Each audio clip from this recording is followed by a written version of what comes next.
ألف لام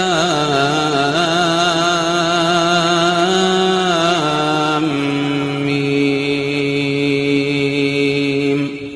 ذلك الكتاب لا ريب فيه هدى للمتقين. أعوذ بالله من الشيطان الرجيم. بسم الله الرحمن الرحيم. قل يا أيها الكافرون لا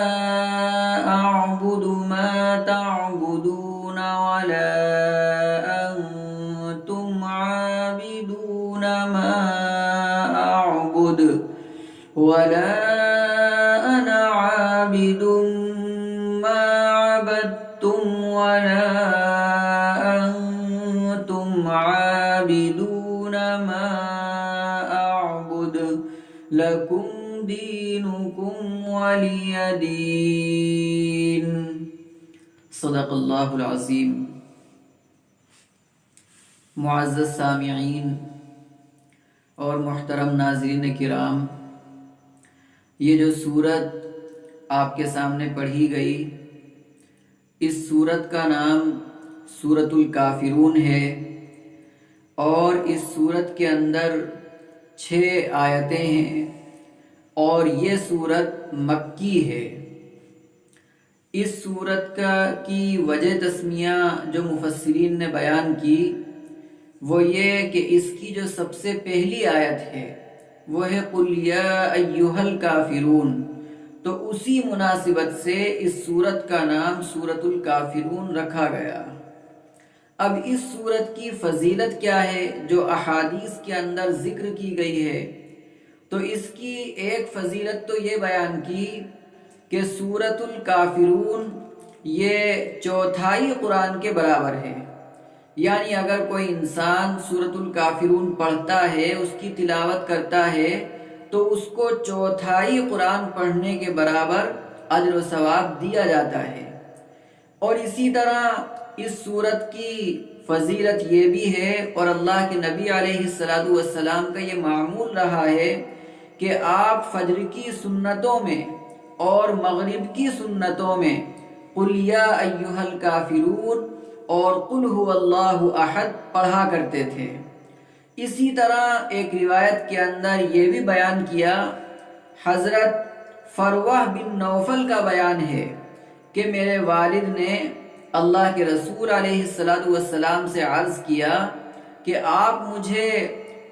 کوئی ایسا عمل بتا دیجئے کہ جب میں اپنے بستر پر جاؤں تو اس کو پڑھ لیا کروں. تو اللہ کے نبی علیہ السلام نے ارشاد فرمایا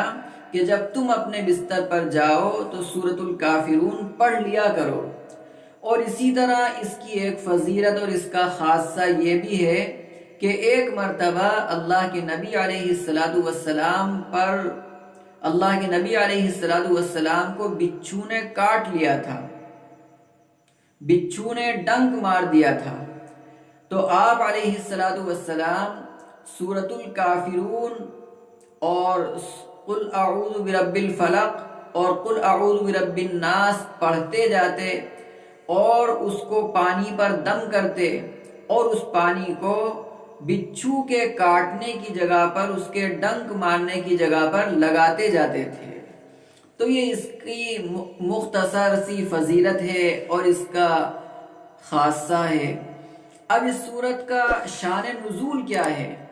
تو اس سورت کے شان نزول کے اندر یہ مفسرین نے بات لکھی کہ کفار مکہ نے اللہ کے رسول علیہ السلام سے کہا کہ 1 سال تو ہم آپ کے معبود کی، آپ کے خدا کی عبادت کیا کریں گے، اور 1 سال آپ ہمارے معبودوں کی پرستش کیا کریں، ان کی عبادت کیا کریں. تو اللہ کے نبی علیہ السلام نے پرزور انداز میں ان کی اس درخواست کو رد کر دیا، کیونکہ ایک طرف کفر ہے، دوسری طرف اسلام ہے، جو بالکل آپس کے اندر مل نہیں سکتے، یکجا نہیں ہو سکتے. اسی طرح اس کے شان نزول کے اندر یہ بات بھی بیان کی کہ رؤسائے کفار مکہ نے اللہ کے رسول علیہ السلام سے مصالحت کرنا چاہیے، اور وہ مصالحت اس بات پر کرنا چاہیے کہ ہماری اور آپ سے مصالحت اس طرح ہو سکتی ہے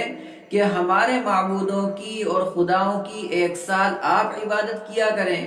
اور اسی طرح ہم بھی جو ہے وہ آپ کے معبودوں کی اور آپ کے خداؤں کی 1 سال عبادت کیا کریں گے۔ تو اس کے شان نزول کے اندر یہ باتیں مفسرین نے بیان کی ہیں۔ اب اس کی سب سے پہلی جو آیت ہے وہ ہے قُلْ يَا أَيُّهَا الْكَافِرُونَ۔ اللہ کے نبی علیہ السلام سے کہا جا رہا ہے کہ آپ ان سے کہہ دیجئے، یا ایھا الکافرون، اے کافرو، لا اعبد ما تعبدون، میں عبادت نہیں کرتا ان چیزوں کی یا ان معبودوں کی جن کی تم عبادت کرتے ہو، ولا انتم عابدون ما اعبد، اور نہ ہی تم عبادت کرتے ہو اس خدا کی جس کی میں عبادت کرتا ہوں۔ اور پھر اسی طرح اس کے بعد والی آیت کے اندر فرمایا ولا انا عابد ما عبدتم، اور نہ ہی میں عبادت کرنے والا ہوں ان معبودوں کی جن کی تم عبادت کرتے ہو، ولا انتم عابدون ما اعبد، اور نہ ہی تم عبادت کرنے والے ہو اس خدا کی جس کی میں عبادت کرتا ہوں۔ لکم دینکم ولی دین، تمہارا دین تمہارے لیے ہے اور میرا دین میرے لیے ہے۔ اور اس کا ایک ترجمہ بدلے سے بھی کیا گیا ہے کہ تمہارا بدلہ تمہارے لیے ہے اور میرا بدلہ میرے لیے ہے، یعنی مطلب یہ کہ جو انسان کفر پر اور کفر کی زندگی کے ساتھ کفر کو اختیار کیے ہوئے اس دنیا سے جائے گا تو اس کا جو بدلہ ہوگا وہ اسی کے مطابق ہوگا، اور جو انسان اسلام کو اختیار کر کے، اسلامی تعلیمات کو اختیار کر کے ان کو اپنا اوڑھنا بچھونا بنا کر کے دنیا سے جائے گا تو اس کو اسی کے مطابق بدلہ جو ہے وہ دیا جائے گا۔ تو یہ اس سورت کا ترجمہ تھا۔ اسی طرح اس سورت کا ایک خاصہ اور یہ بیان کیا کہ جو آدمی طلوع آفتاب کے وقت اور اسی طرح غروب آفتاب کے وقت سورۃ الکافرون کی تلاوت کا معمول بنا لے تو وہ شرک سے بیزار رہے گا اور شرک سے بری رہے گا۔ تو اس لیے یہ ایک ایسی سورت ہے کہ جس کی تلاوت کا ہمیں معمول بنانا چاہیے،